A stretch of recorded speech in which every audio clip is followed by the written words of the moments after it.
Oke, baik, pendahuluannya sudah. Sekarang kita akan masuk ke materinya ya pada bagian 2. Jadi mohon disiapkan notes ya. Makan yang cukup supaya bisa memahami materi dengan baik. Oke, kita akan masuk pada definisi dan klasifikasi. Ya, meningitis itu apa? Meningitis itu merupakan peradangan pada selaput meningen atau selaput yang membungkus otak. Jadi kalau misalkan kita mendengar tentang istilah-istilah yang menggunakan tis, yaitu berarti peradangan. Contoh, appendicitis berarti peradangan pada appendix. Kalau misalkan meningitis berarti peradangan pada meningen. Meningen itu apa? Meningen itu selaput yang membungkus atau melindungi otak. Jadi meningitis ini merupakan peradangan ya, peradangan pada selaput meningen. Nah, meningitis ini dibagi menjadi 5 klasifikasi. Yang pertama meningitis bakteri, virus, jamur, parasit, dan non-infeksi. Jadi gimana cara memahaminya? Cara memahaminya sangat mudah ya.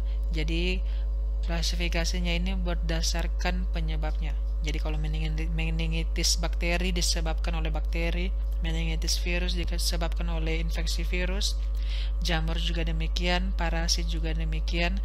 Meningitis non-infeksi ini merupakan meningitis yang disebabkan bukan oleh karena bakteri, virus, jamur, dan juga parasit, tapi ada faktor-faktor lain ya. Yang kita bahas pertama adalah meningitis bakteri. Meningitis bakteri ini merupakan meningitis yang disebabkan oleh infeksi bakteri. Contohnya apa? Kita lihat yang pertama Streptococcus pneumoniae, yaitu bakteri yang sering menyerang saluran pernapasan, sinus, terus rongga hidung, dan dapat menyebabkan pneumococcus meningitis. Yang berikutnya adalah Neisseria meningitidis, yaitu bisa menyebar melalui air liur dan pernapasan ya.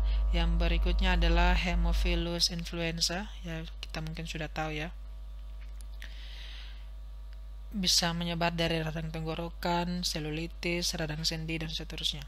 Yang berikutnya adalah Listeria monocytogenes. Ini merupakan bakteri bawaan dari makanan. Yang berikutnya adalah yang cukup terkenal, yaitu Staphylococcus aureus, yang biasanya ditemukan pada kulit dan juga saluran pernapasan dan bisa menyebabkan meningitis Staphylococcus. Yang berikutnya adalah meningitis virus, yaitu meningitis virus ini biasanya bisa hilang tanpa pengobatan, tergantung dari imun tubuh kita ya. Tapi kita lihat lagi penyebabnya karena apa ya. Penyebabnya itu perlu diobati ya. Penyebabnya apa saja? Misalkan pada pasien-pasien dengan HIV ya, setelah itu influenza, herpes, campak ya. Kalau bakterinya menyebar dan membuat radang di meningen ya bisa meningitis gitu ya, dari beberapa penyakit ini. Yang berikutnya adalah meningitis jamur ya. Meningitis jamur ini kalau mau dibilang jenis meningitis yang tergolong langka, yaitu disebabkan oleh jamur ya, yang menyebar melalui aliran darah dari otak dan sumsum tulang belakang yang membuat infeksi pada meningen ya. Biasanya disebabkan oleh orang-orang yang mempunyai kekebalan tubuh yang lemah ya. Misalkan apa yang tadi sama, mirip-mirip juga dengan yang virus HIV, atau pasien-pasien yang pengidap kanker atau punya masalah autoimun ya. Contohnya apa saja? Kita bisa lihat Cryptococcus, yaitu merupakan bisa menyebar dari tanah yang terkontaminasi dengan kotoran burung ya. Yang berikutnya adalah Blastomyces. Blastomyces ini merupakan jamur ya, yang biasanya ada di Afrika. Jadi kalau misalkan kita tinggal di Indonesia ya puji Tuhan ya. Berikutnya adalah histoplasma. Histoplasma ini merupakan jamur juga, jenis jamur juga, yang biasanya ditemukan di lingkungan yang biasanya terkontaminasi dengan kelelawar dan kotoran burung, biasanya di negara-negara di Timur Tengah. Yang berikutnya adalah kita bahas yang keempat adalah meningitis parasit. Ya, ini meningitis yang lebih jarang lagi terjadi ya. Biasanya lebih jarang terjadi dibandingkan dengan meningitis virus dan meningitis bakteri. Pada meningitis parasit ini biasanya ditemukan pada tanah, pada tinja ya, pada beberapa hewan ya, seperti siput, ikan mentah, unggas, seperti demikian. Untuk jenis-jenis atau contoh parasitnya kalian bisa lihat sendiri ya. Ada 3, ada Ganotostoma ya, ada Bailisa ascaris, yang berikutnya adalah Angiostrongylus ya. Nanti kalian bisa pelajari lebih lanjut. Yang berikutnya adalah meningitis non infeksi ya, yang meningitis yang disebabkan oleh misalkan cedera kepala, pada operasi pembedahan kepala, pada kanker dan penyakit autoimun. Jadinya meningitis yang bukan disebabkan oleh beberapa faktor infeksi seperti bakteri, virus, jamur, dan parasit. Biasanya disebabkan oleh cedera kepala yang meninfeksi dan bisa menyebabkan radang pada meningen. Setelah itu operasi pembedahan kepala ya. Sekarang kita akan bahas mengenai faktor-faktor predisposisi meningitis. Yang pertama adalah infeksi saluran pernapasan atas, ISPA yang lama dan berkelanjutan dan tidak ditangani dengan baik bisa menyebabkan meningitis. Kalau ISPA-nya, virus atau bakterinya menyerang infeksi saluran pernapasan atas, tidak ditangani dengan baik, ya bakteri atau virusnya bisa menyerang, bisa menyebar sampai ke meningen, akhirnya bisa membuat meningitis. Yang berikutnya lagi adalah otitis media. Otitis media ini apa? Merupakan peradangan pada telinga bagian tengah akibat infeksi virus atau bakteri. Yang berikutnya adalah mastoiditis. Ini merupakan infeksi pada tulang mastoid. Tulang mastoid itu merupakan tulang yang terletak di belakang telinga. Yang berikutnya lagi ada HIV. HIV ini merupakan penyakit akibat penurunan kekebalan tubuh. Ya kalau misalkan kekebalan tubuhnya menurun, ya berisiko infeksi atau virusnya masuk dan menyebar sampai ke meningen dan bisa menyebabkan meningitis. Yang berikutnya lagi adalah trauma kepala, bisa menyebabkan meningitis non infeksi. Yang berikutnya lagi adalah sinusitis. Nah, sinusitis merupakan peradangan pada sinus. Ya, kenapa otitis media, mastoiditis, dan sinusitis bisa menjadi faktor predisposisi meningitis? Karena semua organ yang menyerang penyakit ini berdekatan secara anatomis berdekatan dengan meningen. Kalau misalnya tidak ditangani dengan baik, dengan tepat, ya dalam jangka waktu yang cukup lama, ya infeksi virus atau bakteri bisa menyerang sampai ke meningen, bisa menyebar sampai ke meningen, yang hasil akhirnya menyebabkan meningitis ya. Nah, orang-orang dengan sistem kekebalan tubuh yang lemah ya berisiko tinggi untuk terjadi meningitis bakteri. Ya, kalau misalkan tidak ada sistem imun yang baik, tentaranya kurang, ya ketika ada ancaman dari luar yang datang, ya bisa berisiko lebih tinggi terkena dampak yang diakibatkan oleh virus atau bakteri yang diderita.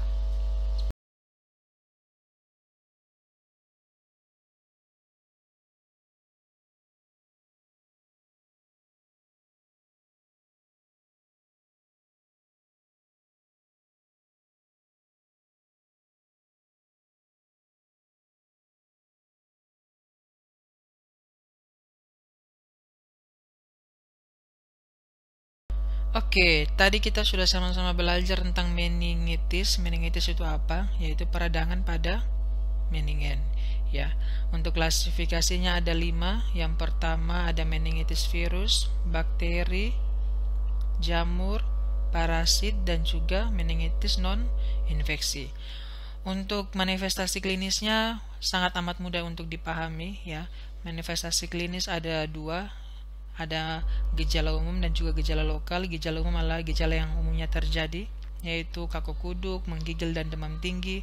Menggigil dan demam tinggi ini terjadi karena sebagai respon dari sistem tubuh untuk menyerang si virus atau bakteri yang coba masuk ke tubuh ya, yang coba menyerang beberapa organ.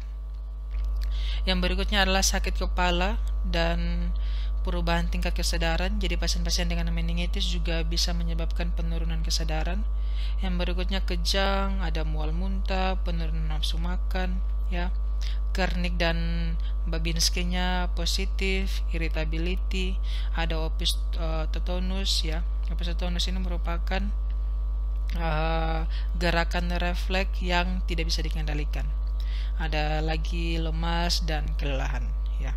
Untuk gejala lokalnya tergantung dari si virus atau bakteri ini menyerang ke sistem yang mana.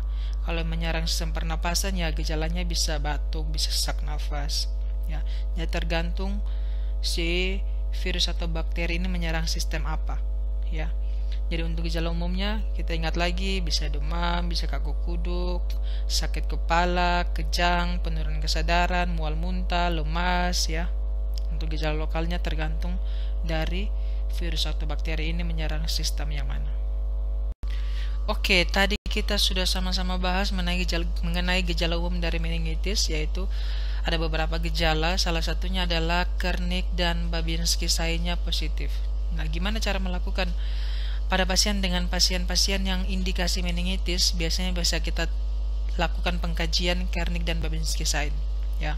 Gimana caranya? Yang pertama, Kernik sign, kalian bisa lihat sebelah kiri, ya. Kernik sign positif jika pasien dibaringkan dengan kondisi paha diangkat ke arah fleksi diangkat fleksi ke arah abdomen, namun kaki tidak dapat diekstensikan dengan sempurna, maka ini Kernik sign-nya positif. Jadi ketika diangkat kakinya ke arah abdomen tapi tidak sempurna ekstensi, nah itu artinya Kernik sign-nya positif. Yang berikutnya lagi adalah Babinski sign. Nah, Babinski sign ini gimana caranya? Yang pertama, ya, ada dua cara. Yang pertama, bila leher pasien difleksikan seperti pada gambar di bawah ini, ya, sebelah kanan bawah, maka tampak fleksi juga pada lutut dan pinggul. Jadi ketika kepalanya difleksikan, ya kakinya juga ikut fleksi, ya. Yang kedua, bila dilakukan fleksi pasif artinya yang kita lakukan pada ekstremitas bawah pada salah satu sisi, gerakan yang sama juga terlihat pada ekstremitas yang berlawanan. Jadi kalau misalkan kita lakukan fleksi pasif pada kaki yang kanan, ya kaki kiri juga ikut fleksi. Nah, itu artinya Babinski sign-nya positif, ya. Sudah sangat familiar ini Kernik sign dan Babinski sign untuk pasien-pasien dengan meningitis. Nah, jadi kalian bisa coba nih di asrama, saling coba apakah Kernik dan Babinski sign-nya positif atau tidak, ya. Oke, kita akan lihat lagi untuk beberapa pengkajian. Yang pertama, rigiditas nukal atau kaku leher atau nukal rigidity. Ini merupakan tanda awal dari meningitis juga, ya. Tampak terlihat pada gambar A. Coba teman-teman lihat, ya.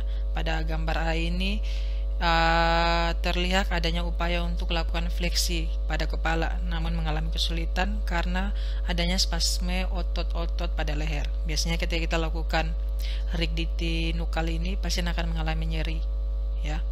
Untuk yang berikutnya adalah epistotonus. Yang berikutnya gambar B. Ini kita lihat sendiri jenis postur yang abnormal yang disebabkan oleh kejang otot yang kuat sehingga menyebabkan posisi punggungnya seperti melengkung dan membentuk busur, ya.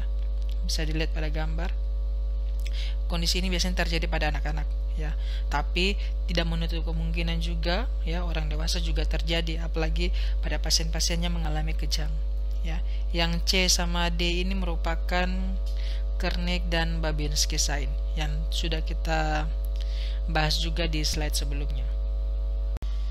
Oke, kita akan masuk dalam pencegahan meningitis. Pencegahan meningitis dibagi menjadi 3, yaitu pencegahan primer, sekunder, dan juga tersier. Pencegahan primer itu apa? Pencegahan yang dilakukan untuk mencegah timbulnya faktor risiko dengan melaksanakan pola hidup sehat. Misalkan yang pertama dengan meningkatkan personal hygiene seperti mencuci tangan yang bersih, ya, sebelum dan sesudah ke toilet atau makan, ya. Pencegahan primer juga biasanya dilakukan sebelum pasien terkena meningitis, ya, singkatnya demikian. Bisa dilakukan dengan cara vaksinasi. Nah, vaksinasinya dilakukan pada bayi, ya, biasanya dimulai pada usia 2-6 bulan dengan melakukan vaksin. Yang pertama contohnya Haemophilus influenza type B atau HIP. Yang kedua adalah pneumococcal conjugate vaccine. Ada juga pneumococcal polysaccharide vaccine. Yang berikutnya adalah meningococcal conjugate vaccine atau MCV. Yang berikutnya adalah pencegahan sekunder, yaitu pencegahan yang bertujuan untuk menemukan penyakit sejak awal saat masih tanpa gejala atau asimptomatik, dan saat pengobatan awal untuk menghentikan perjalanan penyakit. Jadinya pencegahan primer ini biasanya dilakukan untuk menghentikan perjalanan penyakit setelah sudah tahu di fase awal, ya. Pencegahannya dilakukan dengan apa saja? Misalkan pemeriksaan fisik, pemeriksaan cairan otak, pemeriksaan laboratorium, pemeriksaan ronsen, dan seterusnya.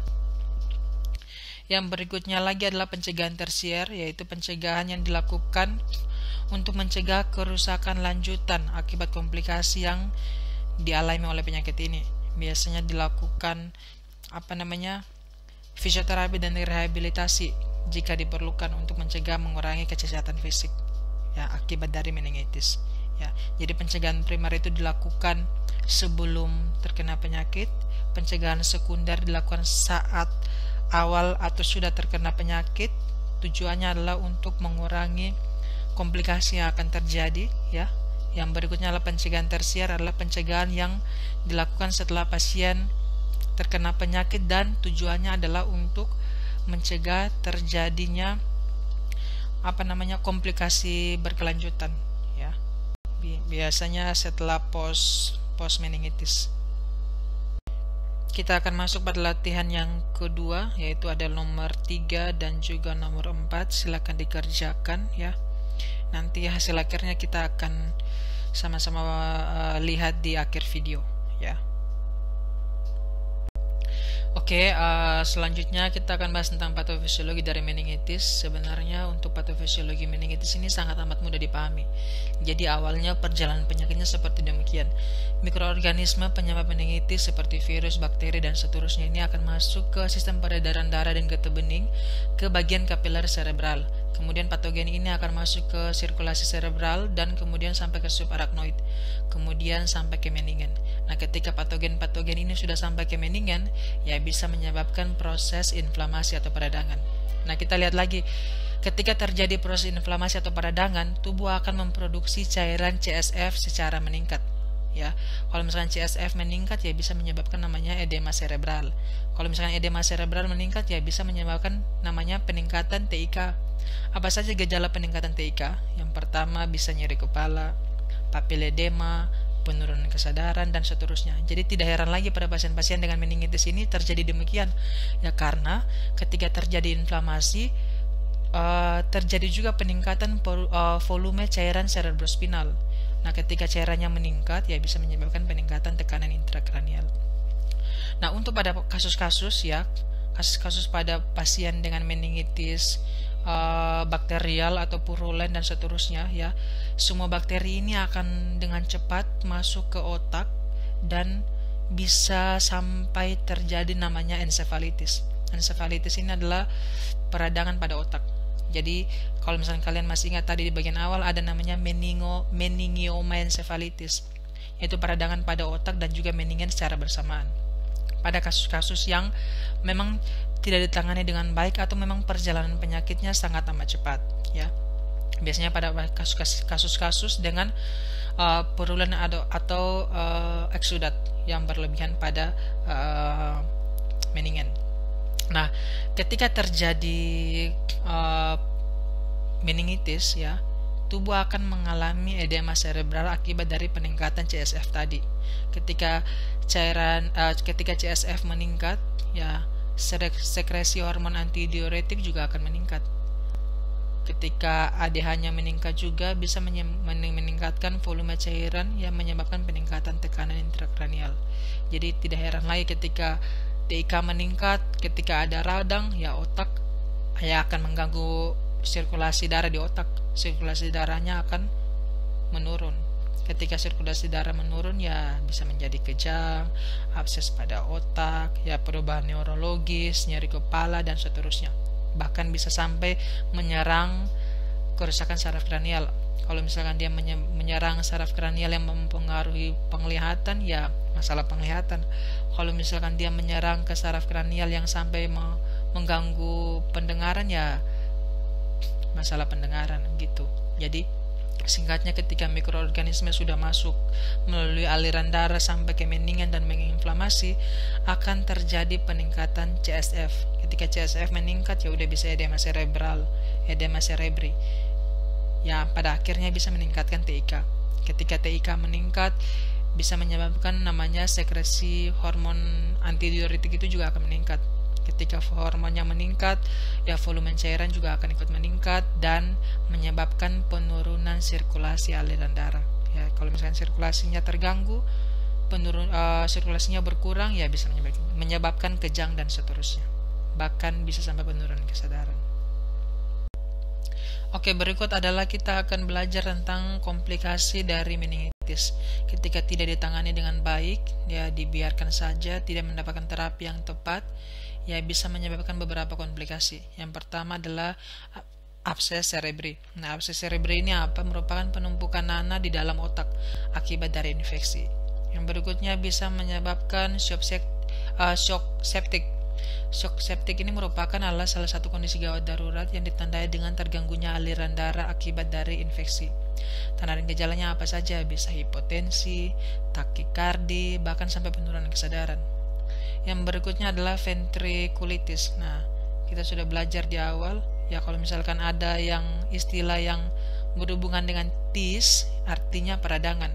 Kalau ventriculitis artinya peradangan pada ventrikel di otak. Ya.